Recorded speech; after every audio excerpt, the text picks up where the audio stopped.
Welcome to the Optimal Patient Positioning Project overview. The purpose of this study is to improve quality of care to our patients, to decrease the technical recall rates, which will make the patient very happy and jump for joy that they don't have to come in for diagnostic evaluation. And this will also make the radiologist very happy.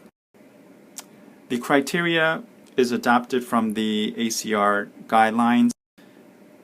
Things that we're going to be evaluating for on all 4 images: that the nipple is in profile. On the MLO view, the pectoralis musculature is nicely convex. The pectoralis nipple axis line or the posterior nipple line touches the pectoralis muscle. The inframammary fold is nicely visualized, and then there are no deodorant artifact present in the axilla. On the CC view, we will be evaluating for adequate nipple to chest wall distance, which is within 1 centimeter of the posterior nipple line seen on MLO view.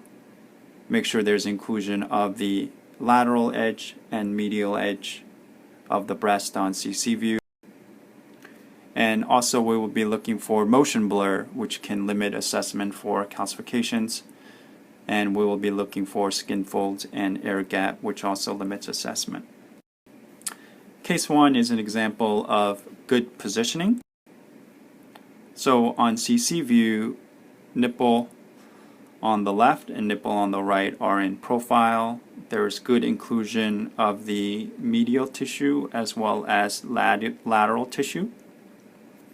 And there is good distance and inclusion to the posterior pectoralis chest wall.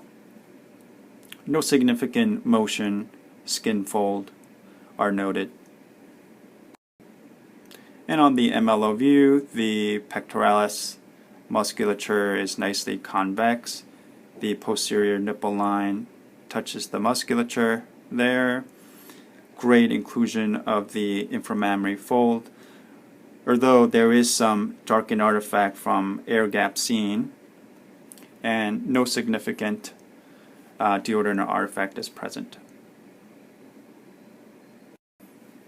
Next case has some room for improvement.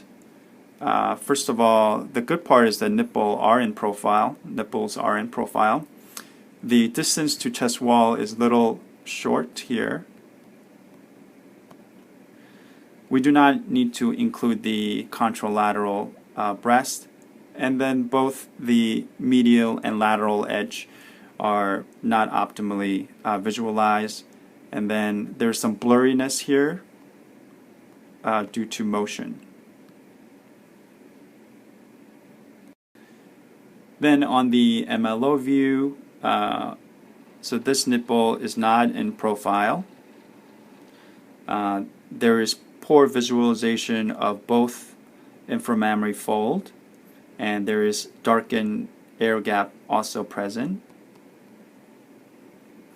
And also the posterior nipple line fails to touch the pectoralis musculature there, and also it's poorly visualized there.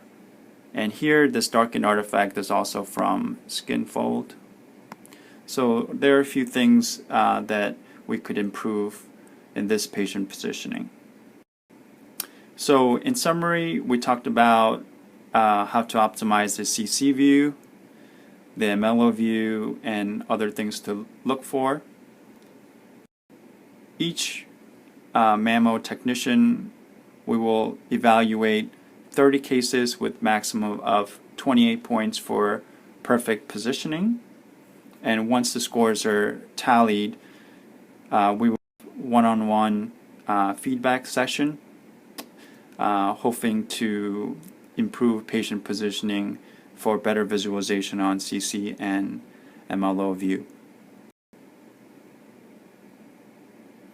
Thank you for your participation.